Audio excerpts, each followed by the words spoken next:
Antonio Pierce addressed his team for the first time. No notebook, Steve. No podium. I appreciate everybody. Totally real volunteer to get it, but Max, we always talk about it. You want to be great. Got to show up every day, right? Got to show up every day.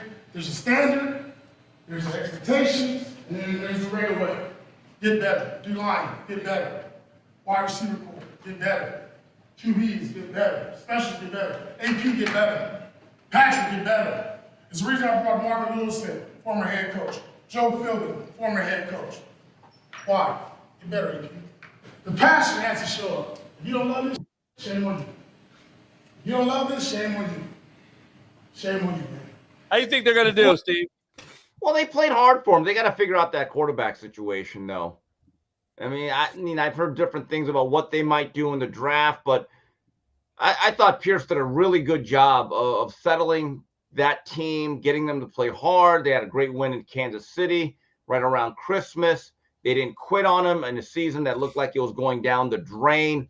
But you want to be a good coach in the National Football League, pair yourself with a good quarterback. Those things generally correlate. And I don't know what they do in the draft. This is going to be interesting. If there's a quarterback out there they like, do they pull the trigger early, or do they just try to piecemeal this together down the line? But, look, Pierce knows the NFL very well. You're on the clock now.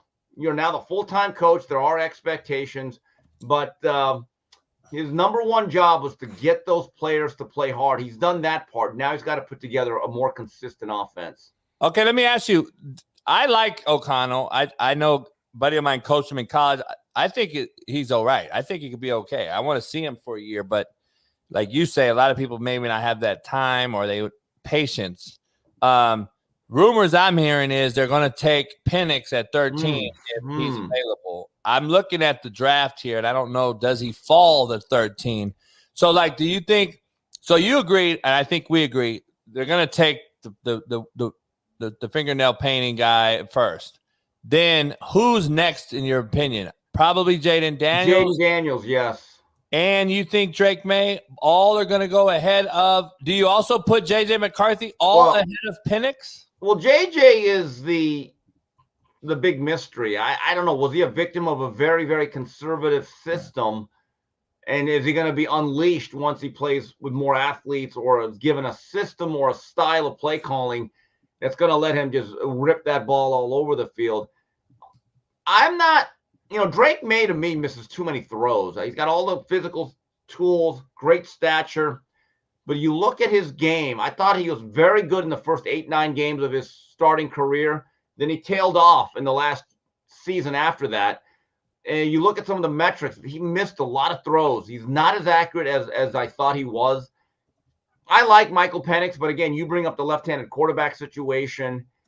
There is an injury history too, though. He's missed a couple of years. He comes in a little bit damaged physically. So I don't know. The McCarthy, the J.J. McCarthy thing is really interesting. I never thought he was a top 10 pick based on his play. But there are people that think he should be number 2. So again, and these are the people that do this for a living. I'm not so sure how it really shakes out. Penix at 13 seems a little bit high, Coach. I'm not going to lie to you. So yeah. I'm trying to look at the draft order. The draft, and I'm trying to see if he would have even fall to 13. I'm also looking at some stats. I'm trying to find some data to your point, lefty. I think Devontae Adams catches more passes to his right. That would be even harder for a lefty to come in, especially with the left tackle that they have, having to be a right tackle to him.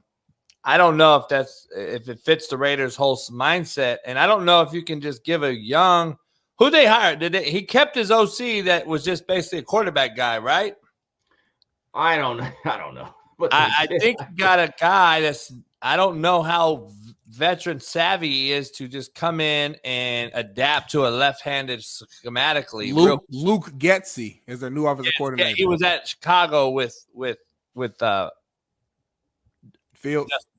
So I don't know. I don't like the lefty with Devontae. I don't know if he's ready for that one. I'd rather go with O'Connell right now at this point. That took some fire. You don't think Devontae, a top tier vet, could adapt? I understand the changes and everything. Everything's opposite.